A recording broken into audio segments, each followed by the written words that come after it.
हैं, नया चैप्टर है, इंटीग्रल कैलकुलस का पहला चैप्टर है, इंडेफिनिट इंटीग्रल। तो इंटीग्रल में क्या होता है क्या नहीं होता ये पूरी चीजें देखेंगे, ठीक है। तो स्टार्ट करते हैं। हमने इसके पहले देखा डिफरेंशिएशन देखा, इनवर्स ट्रिग्नोमेट्री देखा, इसके अलावा कंटिन्यूटी देखा। तो डिफरेंशिएशन से पूरा रिलेटेड है ये, आपको फॉर्मूले याद होने चाहिए डिफरेंशिएशन के। अगर याद है तो वो सारे के सारे फॉर्मूले यहाँ पर यूज होंगे। तो आज हम देखते हैं इंटीग्रल। देखिए इंटीग्रल क्या होता है, integral is a anti derivative. आप जो डिफरेंशिएशन सीख के आए हैं, पढ़ के आए हैं पिछले लेक्चर्स में, तो डिफरेंशिएशन का जस्ट अपोजिट है इंटीग्रेशन। इंटीग्रेशन का साइन ये रहेगा और i से डिनोट करेंगे हम इसको। i is equal to f x का इंटीग्रेशन कर रहे हैं dx। यहाँ पर dx ये दिखा रहा है कि विद रिस्पेक्ट टू x आप जो है यहाँ पर इंटीग्रेशन कर रहे हैं। जो यहाँ पर फंक्शन रहेगा एफ एक्स, इसका इंटीग्रेशन हो रहा है।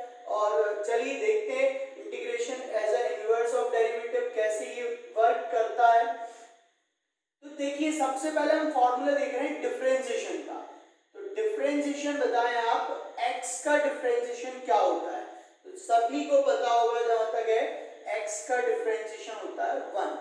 अब देखिए यही साइन जो है d अपॉन dx का अगर हम उठा के राइट साइड लेकर के आए तो ये 1 का इंटीग्रेशन होगा x। तो 1 इनवर्स, यहाँ देखिए x का डिफरेंशिएशन था 1 और 1 का इंटीग्रेशन हुआ x प्लस c। और हम यहाँ पर ऐड करते हैं, ये प्लस c क्यों ऐड करते हैं हम आगे डिस्कस कर लेंगे। अभी हम ये देख रहे हैं कि 1 का इंटीग्रेशन x हुआ और x का डिफरेंशिएशन क्या होता है 1 होता है विद रिस्पेक्ट टू x। वहीं पर 1 का इंटीग्रेशन x हुआ, तो जस्ट अपोजिट है, एंटी डेरिवेटिव है। मतलब डिफरेंशिएशन में जो हम सॉल्व करके आंसर लाते थे, उस आंसर का अगर हम इंटीग्रेशन करें तो हमें क्वेश्चन मिल जाएगा। और देखिए यहाँ अगर डिफरेंशिएशन हमें करना हो e की पावर x का, तो e की पावर x का डिफरेंशिएशन होता है e की पावर x। इससे ये क्लियर हो गया कि अगर d अपॉन dx यहाँ आएगा और इक्वल वाले e की पावर x का हम इंटीग्रेशन करेंगे तो ये आएगा e की power x plus c। But यह ध्यान रहे आपको कि प्लस c ऐड करना है। क्यों ऐड करना है अभी हम डिस्कस करेंगे। और देख लेते हैं हम फॉर्मूले। डिफरेंशिएशन देखिए log ex, ठीक है, या फिर ln x log x जिसका बेस e है, हम इसका डिफरेंशिएशन करें तो डिफरेंशिएशन होता था 1 बाय x। दैट मींस ये है कि 1 बाय x का हम इंटीग्रेशन करेंगे तो ये आएगा log x प्लस c।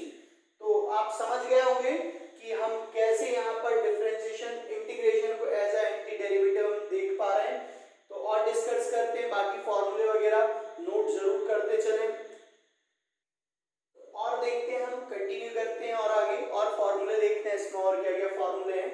तो नोट जरूर करते चलें, एक बढ़िया से नोट्स बनाइए जिसमें सारे क्वेश्चंस फॉर्मूले सभी चीजें नोट जरूर करें। तो देखिए और देखें हम यहाँ पर फॉर्मूला और डिस्कस करते हैं और एग्जांपल देखते हैं एंटी डेरिवेटिव की तरह कैसे इंटीग्रेशन वर्क करता है। जैसे कि डिफरेंशिएशन कर रहे हैं हम x स्क्वायर का, तो x स्क्वायर का डिफरेंशिएशन होता था 2x, ठीक है, याद है ना भाई, पूरा चैप्टर पढ़ा आपने। डिफरेंशिएशन x स्क्वायर का क्या होता था 2x। अब हमें अगर 2x का इंटीग्रल करना है, 2x का इंटीग्रल करना है तो क्या होगा x स्क्वायर, ठीक है। बट अब अगर हम बोले कि 2x का नहीं, हमें x का इंटीग्रेशन करना है, तो जो 2 है वो डिवाइड में आ जाएगा, 2 जो है वो डिवाइड में आ जाएगा, प्लस c तो हम लेके चल रहे हैं। और देखें जैसे हमने फॉर्मूला है अपना डिफरेंशिएशन ऑफ x की पावर n, तो ये होता था n x to the power n minus 1। Integration में होता है x की पावर n का इंटीग्रल होता है x की power n plus 1 upon n plus 1 plus c। जब आप इसका डिफरेंशिएशन करेंगे तो ये टर्म आपको मिल जाएगी। और देखिए डिफरेंशिएशन कांस्टेंट का डिफरेंशिएशन क्या होता था, कांस्टेंट का डिफरेंशिएशन 0 होता था। तो यहाँ पर 0 का इंटीग्रल क्या होगा, 0 का इंटीग्रल वैसे देखा जाए तो 0 ही होता है, बट जो प्लस c है इसकी वजह से जो इंटीग्रेशन आएगा वो ओवरऑल क्या आएगा c। 0 का डिफरेंशिएशन यहाँ पर क्या आ रहा है c।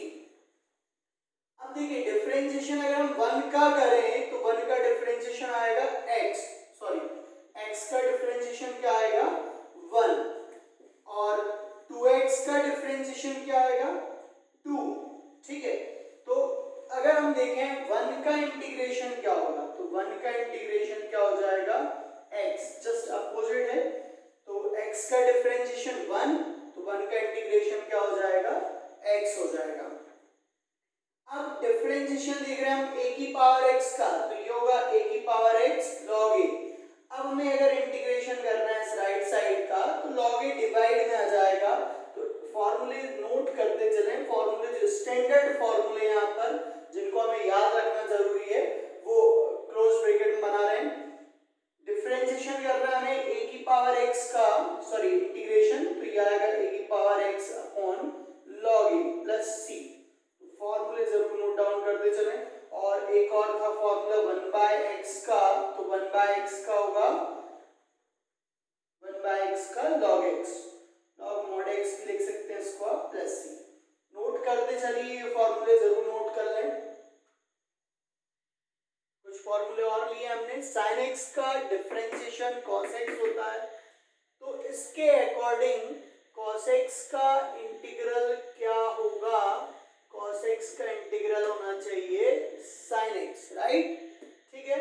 अब यहां देखिए cos x का डिफरेंशिएशन क्या होता है माइनस sin x, इसका मतलब माइनस sin x का होगा cos x, लेकिन हम sin x का कर रहे हैं तो माइनस sin जो है हम ले जाएंगे minus cos x, plus c यहाँ पर ऐड करना आपको नहीं भूलना है। अब tan x का डिफरेंशिएशन क्या हो रहा है sec square x, that means sec square x का इंटीग्रल होगा tan x। जस्ट अपोजिट आपको करना है, ध्यान रखना है, जो डिफरेंशिएशन में फॉर्मूले होते थे उनके ही इंटीग्रल होते हैं, बाकी के स्टैंडर्ड इंटीग्रल नहीं होते हैं, उनको सॉल्व करना होता है क्वेश्चंस की तरह।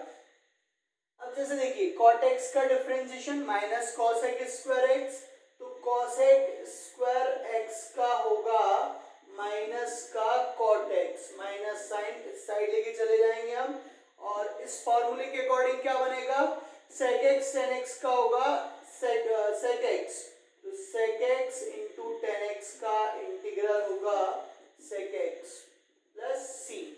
और ये यहाँ पर देखें cosec x into cot x, cosec x into cot x का होगा minus of cosec x plus c। अब हम इनवर्स वाले फॉर्मूले और देख लेते हैं। तो इनवर्स वाले फॉर्मूले आपको याद तो होंगे, डिफरेंशिएशन में क्या होते थे, एक बार हम पहले डिफरेंशिएशन के फॉर्मूले लिख लेते हैं इनवर्स के। सबसे पहले sin इनवर्स x का डिफरेंशिएशन 1 अपॉन रूट के अंदर 1 minus x square, cos inverse x का डिफरेंशिएशन माइनस 1 अपॉन रूट के अंदर 1 minus x square, differentiation tan inverse x का 1 upon 1 plus x square, differentiation cot inverse x का minus 1 upon 1 plus x square, differentiation sec inverse x का 1 upon x root के अंदर x square minus 1, differentiation of cosec inverse x minus 1 upon x root के अंदर x square minus 1। तो यही सारे फॉर्मूले हम इंटीग्रल में देख रहे हैं अब कि कैसे इनसे इंटीग्रल के अंदर फॉर्मूले बनते हैं। तो इसके अकॉर्डिंग देखिए sin इनवर्स x का ही है, मतलब इस टर्म का क्या होगा इंटीग्रेशन sin इनवर्स x, तो 1 अपॉन रूट के अंदर 1 minus x square anti derivative है, जो आंसर दिख रहा है आपको इसका इंटीग्रल करेंगे तो क्वेश्चन मिल जाएगा। तो हमें यहाँ से मिलेगा sin inverse x plus c। ऐसे सेकंड वाले का करिए, माइनस के साथ कर रहे हैं हम, तो क्या हो जाएगा ये माइनस ऑफ, सॉरी माइनस तो हमने साइड लिया है, तो cos inverse x plus c। अब इन दोनों फॉर्मूले को देखें तो दिमाग में क्वेश्चन जरूर आता है कि सर अगर हम माइनस हटा दें तो ये तो साइन का बन जाएगा, बिल्कुल सही है। तो आप इसको माइनस को अगर इक्वल वाले साइड ले आएंगे तो ये फॉर्मूला भी बन जाता है, और यही कॉन्सेप्ट इसमें भी लग सकता है, माइनस का cos inverse x plus c। Next third वाली की बात करते हैं, 1 upon 1 plus x square dx, तो ये होता है tan inverse x minus 1 upon 1 plus x square dx, तो ये होगा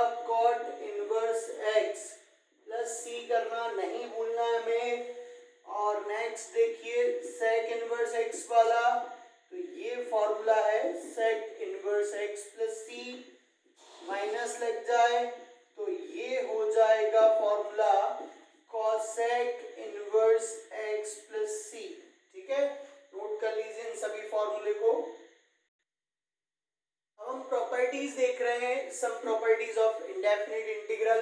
देखिए फर्स्ट प्रॉपर्टी ये है कि अगर हम मान लीजिए कि डिफरेंशिएट भी कर रहे हैं और इंटीग्रेट भी कर रहे हैं फंक्शन को, ठीक है, ये डिफरेंशिएट कर रहे हैं डी ओवर डी एक्स और एफ एक्स को हम इंटीग्रेट भी कर रहे हैं, तो फाइनली यहाँ से आपको एफ एक्स मिलेगा क्योंकि integration is a inverse of differentiation derivative. तो यहाँ से आपको रिजल्ट में क्या मिलेगा, एफ एक्स मिलेगा। एंड सेकेंड थिंग अगर हम बात करें कि हमें एफ डैश एक्स का इंटीग्रेशन करना है, एफ डैश एक्स यहाँ पर क्या दिखा रहा है कि डिफरेंशिएट हुआ एफ एक्स का और उसको हम इंटीग्रेट कर रहे हैं, तो यहाँ से हमें एफ एक्स मिलेगा प्लस सी, कॉन्स्टेंट अब ये हमें यहाँ पर प्लस करना रहेगी। Second property, if two functions अगर हम प्लस में लेके चल रहे हैं f1x एंड f2x, यहाँ पर टू फंक्शंस प्लस में है, टू फंक्शंस प्लस में है तो उनका हमें इंटीग्रेशन करना है, तो वन बाय वन इंटीग्रेट कर लेंगे हम, प्लस में हो या माइनस में हो कोई फर्क नहीं पड़ता है, वहां पर मेथड सिमिलर रहेगी, हमें दोनों को इंटीग्रेट वन बाय वन करके यहाँ पर हमें इंटीग्रेट करना रहेगा। एफ एक्स हो जी एक्स हो, यहाँ पर टू फंक्शन जब भी रहेंगे और उन्हें टू फंक्शन और मोर देन टू फंक्शन, तो वन बाय वन करके हम इंटीग्रेट कर सकते हैं। थर्ड, अगर कांस्टेंट है और साथ में एफ एक्स है तो कांस्टेंट तो बाहर आ जाएगा और इंटीग्रेशन हम किसका करेंगे, एफ एक्स का करेंगे। तो ये मेन थ्री प्रॉपर्टीज यहाँ पर हैं, ठीक है, तो नोट कर लीजिए इनको। तो हम बात कर रहे हैं कि इसमें इंटीग्रल में हम सी प्लस क्यों करते हैं, हर एक क्योंकि फर्स्ट चीज जो है यहाँ पर चैप्टर का नाम ही है इंडेफिनिट इंटीग्रल, इंडेफिनिट इंटीग्रल। तो इंडेफिनिट इंटीग्रल का मतलब ये हुआ कि जो वैल्यू आ रही है वो डेफिनिट नहीं है, एग्जैक्ट आपका आंसर करेक्ट नहीं आ रहा है, कंप्लीट जो है यहाँ पर आपका आंसर डेफिनिट नहीं है, इसलिए इंडेफिनिट आंसर आ रहा है, इसलिए यहाँ पर हम क्या करते हैं, सी प्लस करते हैं। जैसे एग्जांपल के लिए समझिए कि अगर हम कांस्टेंट का डिफरेंशिएशन करें तो जीरो होता है और वहीं जीरो का इंटीग्रल करें तो आता है कांस्टेंट, ठीक है। तो अब आप समझिए अगर हम मान लें कि हम वन का डिफरेंशिएशन कर रहे हैं तो भी आएगा जीरो, टू का भी डिफरेंशिएशन कर रहे हैं तो भी आएगा जीरो, बट यहाँ हमें कैसे पता चलेगा कि भाई किसका डिफरेंशिएशन किया था आपने जब जीरो आया था, ठीक है। अब यहाँ जीरो का इंटीग्रेशन तो हमें समझ नहीं आ रहा कि वन लिखें या टू लिखें या थ्री लिखें, इसलिए हम जीरो का इंटीग्रल क्या लिख दे रहे हैं, सी लिख दे रहे हैं, कांस्टेंट लिख दे रहे हैं। और समझिए जैसे x का डिफरेंशिएशन करते हैं हम, वन होता है, अब अगर हम x प्लस वन का करें तो भी तो वन होगा क्योंकि x का डिफरेंशिएशन वन और वन का डिफरेंशिएशन जीरो।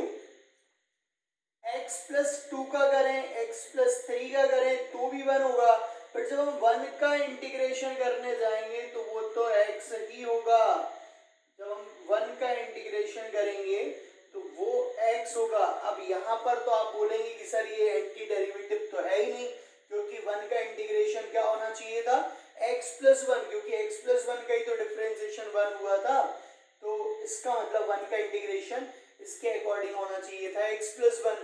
तो यहाँ पर क्लियर नहीं हो रहा, और यहाँ देखा जाए तो वन का इंटीग्रेशन क्या होना चाहिए, x प्लस टू, तभी तो एंटी डेरिवेटिव होगा, राइट। तो इसलिए यहाँ पर हम क्या करते हैं, c प्लस करते हैं, जिससे कि इसका आंसर जो कांस्टेंट का वेरिएशन आ रहा है उसको क्लियर कर पाए हम। वन का इंटीग्रेशन x प्लस टू भी हो पाए, x प्लस वन भी हो पाए और x भी हो पाए, सारे केसेस इसमें आ जाते हैं, इसलिए हम कांस्टेंट टर्म को यहाँ पर प्लस करते हैं। तो ये मेन रीजन है कि हम c कांस्टेंट टर्म क्यों प्लस करते हैं।